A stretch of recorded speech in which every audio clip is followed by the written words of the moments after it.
Hello friends, Vardhan academy में आप सभी का स्वागत है। दोस्तों, यहाँ पर जो एनसीईआरटी क्लास 6 के जो चैप्टर्स करवाए जा रहे हैं आपको, उसमें क्लास 6 में हम लोगों ने एनसीईआरटी में 3 चैप्टर यहाँ पे कंप्लीट कर लिए हैं। ठीक है, आज की वीडियो में हम लोग यहाँ पे चौथा चैप्टर पढ़ेंगे और इसका जो टॉपिक है वो है आधारभूत ज्यामितीय अवधारणाएँ।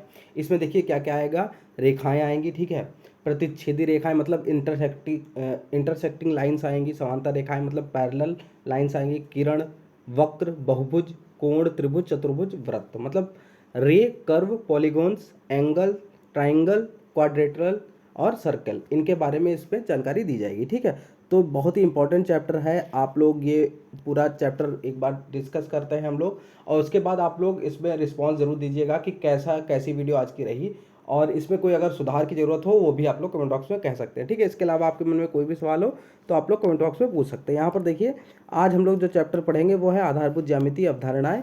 फिर इसके बाद देख लीजिए आपको पूर्णांक, भिन्न, दशमलव, आंकड़ों का प्रबंधन, क्षेत्रमिति, बीजगणित, अनुपात, समानुपात, सममित और प्रायोगिक ज्यामिति, इसको हम लोग बाद में डिस्कस करेंगे। तो चलिए आज की वीडियो स्टार्ट करते हैं। ठीक है, फोर्थ चैप्टर का जो टॉपिक का नाम है वो है आधारभूत ज्यामितीय अवधारणाएं। चलिए स्टार्ट करते हैं। सबसे पहले तो देख लेते हैं कि जो शब्द ज्यामिति है वो यूनानी शब्द जियोमेट्रीन। देखिए, ये इस टाइप के भी क्वेश्चन अक्सर परीक्षाओं में आते हैं कि जो ज्यामिति शब्द है वो किस भाषा का है, तो ये यूनानी भाषा का है और यूनानी भाषा में इसको जियोमिट्रोन कहा जाता है। ठीक है, जियो का अर्थ होता है भूमि और मिट्रोन का अर्थ होता है मापना। ठीक, तो जो भी इंपॉर्टेंट चीज़ें हैं सिर्फ उसी को हम लोग देखेंगे यहाँ पर। यहाँ पे देखिए रेखाखंड। अब यहाँ पे देखिए रेखाखंड के बारे में जो चीज़ यहाँ पे दी गई, ये मतलब सारी चीज़ें यहाँ पे बताई गई थी। लाइन सेगमेंट, यहाँ पर लाइन सेगमेंट के बारे में। ठीक है, तो यहाँ पे जैसे कोई एक रेखा होती है, उसका एक तरीके से खंड, ठीक है, उसका खंड जो होता है, जैसे बीच में दो, जैसे यहाँ पे इन्होंने बताया है कि दोनों हाथों में एक धागा पकड़िए, तो जो दोनों तरफ से जहाँ से हम लोग पकड़े होंगे वहाँ क्या होता है, ये देखिए यहाँ पे पकड़े हैं तो यहाँ से लेके ये रेखाखंड हो गया। ठीक है, पूरी रेखा का एक पार्ट। ठीक, कायदे में इनको पहले रेखा बताना चाहिए। यहाँ पर आगे रेखा के बारे में दिया गया है कि रेखा यहाँ पे दी गई है। कल्पना कीजिए कि ए बी तक के रेखाखंड, अर्थात ए बी को ए के आगे, मतलब ये देखिए रेखाखंड, दो पॉइंट के बीच की दूरी को कहा जाता है। जैसे ए और बी, ये क्या है, इतना है रेखाखंड। ठीक है, और इसके आगे इसको अनंत तक बढ़ा दीजिए। ठीक है, तो ये दोनों तरफ बढ़ा दीजिए तो ये हो जाएगी रेखा। ठीक है, दोनों तरफ जा रही है।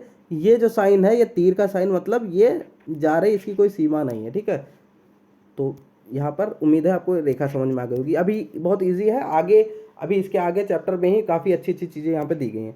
अब प्रतिच्छेदी रेखाएं, और हाँ एक चीज़ और ध्यान रखिएगा, अक्सर एक क्वेश्चन आता है कि एक रेखा पर कितने बिंदु हो सकते हैं, तो किसी भी रेखा पर असंख्य बिंदु हो सकते हैं, असंख्य बिंदु हो सकते हैं। ठीक है, ये भी यहाँ पे कहीं पे था, शायद कहीं पे छूट रहा है, लेकिन आपको मैं बता देता हूँ। तो यहाँ पर असंख्य बिंदु हो सकते हैं। ठीक है, प्रतिच्छेदी रेखाएं कौन सी होती हैं, इंटरसेक्टिंग रेखाएं कौन सी होती हैं, जो रेखाएं एक दूसरे को काटती हैं, ठीक, काटती हुई जाती हैं, वो क्या कहलाती है, प्रतिच्छेदी रेखाएं। जैसे यहाँ पर देखिए एक रेखा ये इधर से गई है, ठीक है, एक रेखा इधर से गई है ऐसे, ठीक, और एक ऐसे, तो ये एक दूसरे को यहाँ पर ओ मान लीजिए, ओ पर यहाँ पे काट रही हैं। ठीक है, काट रही हैं, तो ये क्या है, ये हो जाएगी प्रतिच्छेदी रेखाएं। ऐसी रेखाएं प्रतिच्छेदी रेखाएं कहलाती हैं। नेक्स्ट है समांतर रेखाएं।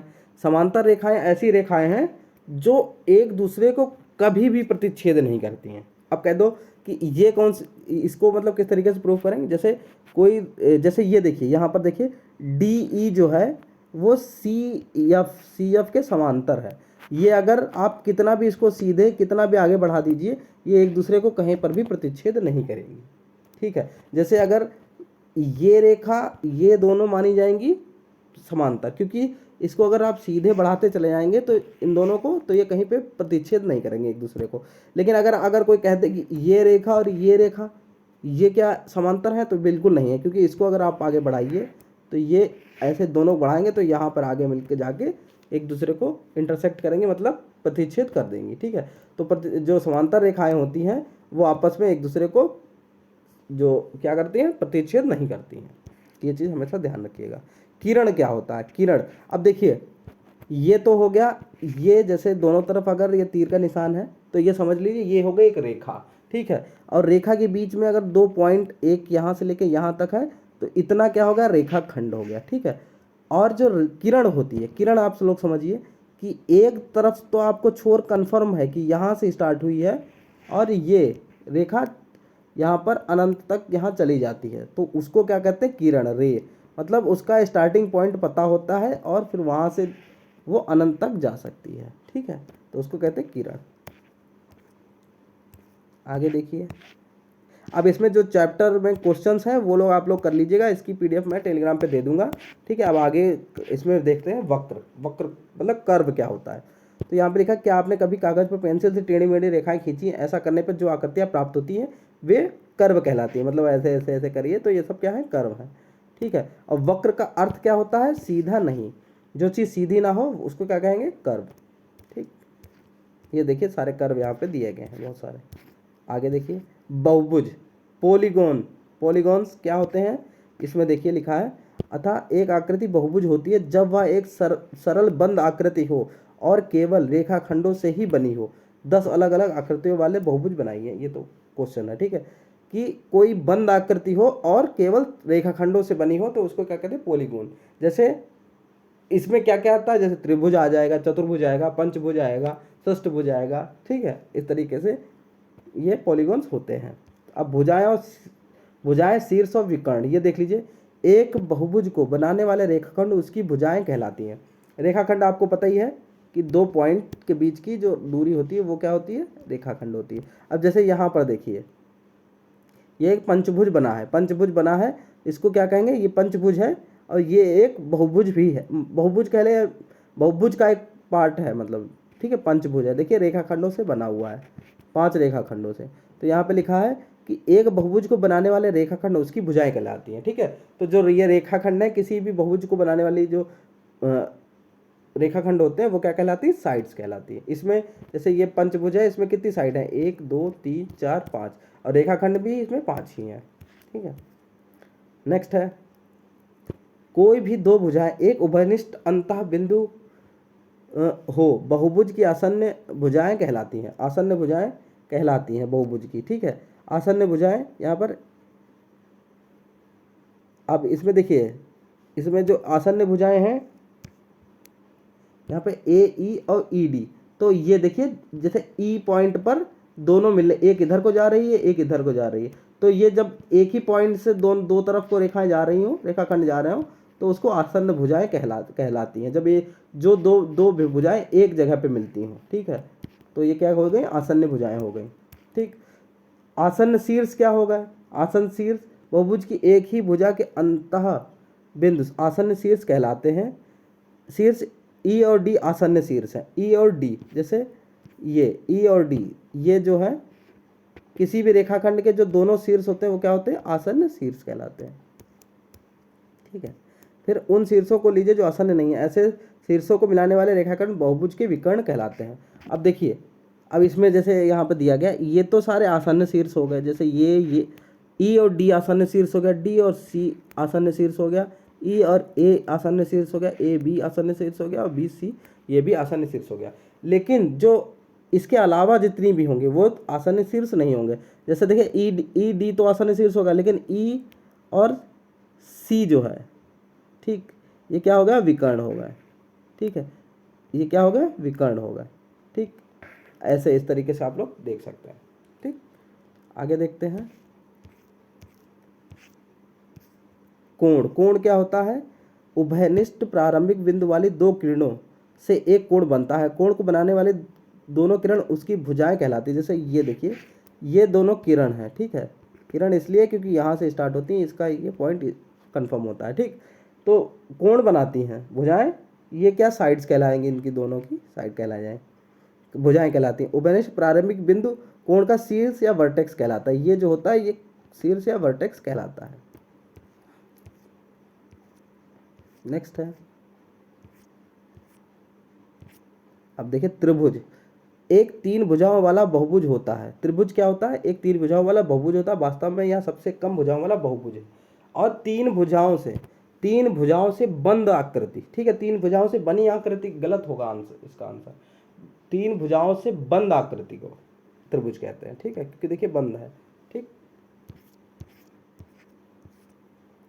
चतुर्भुज क्या होता है? चार भुजाओं वाला बहुभुज एक चतुर्भुज कहलाता है, मतलब चार भुजाओं से बंद आकृति को चतुर्भुज कहते हैं।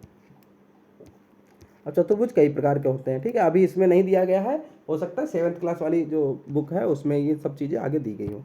इस चतुर्भुज में ए बी और डी सी सम्मुख भुजाएं हैं। ए बी और डी सी ये क्या है? सम्मुख, मतलब एक दूसरे के आमने सामने हैं। ए डी और बी सी भी क्या होंगी? सम्मुख भुजाएं होंगी एक दूसरे के। ए और सी सम्मुख कोण होंगे, ये और ये क्या है?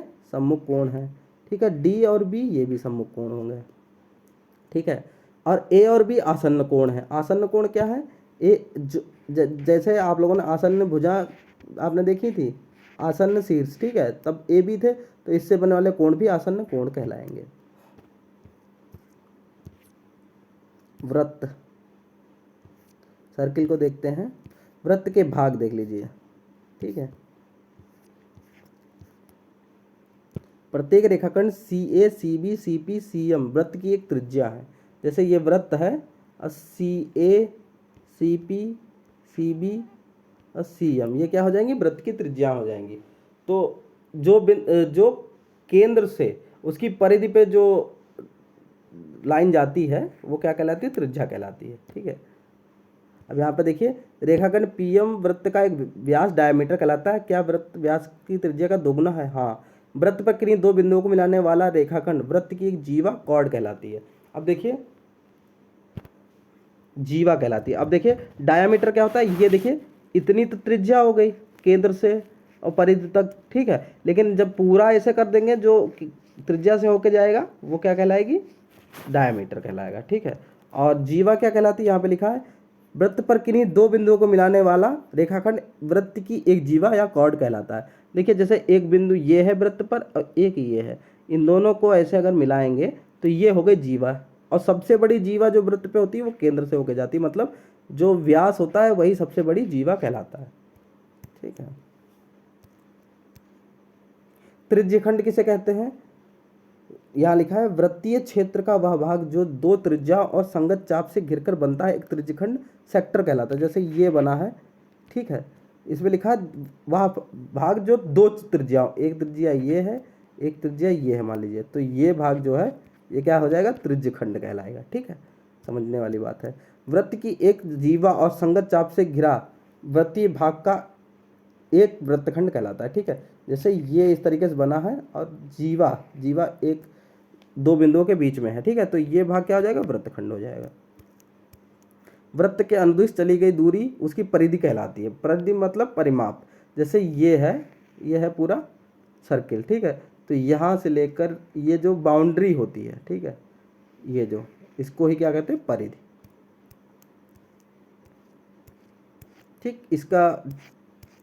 इसकी PDF मैं आपको दे दूंगा, आप लोग टेलीग्राम चैनल पे दे दूंगा, वहाँ से आप लोग इसके जो क्वेश्चंस हैं, बहुत इजी क्वेश्चन है, इसको आप लोग सॉल्व करिए। और जो ना समझ में आए वो आप लोग कमेंट बॉक्स में पूछिए, और जो नहीं समझ में आएगा उसको मैं सॉल्व करके दिखाऊंगा, ठीक है। तो दोस्तों आज की वीडियो में सिर्फ इतना ही, मिलते हैं अपने नेक्स्ट वीडियो में, तब तक के लिए नमस्कार।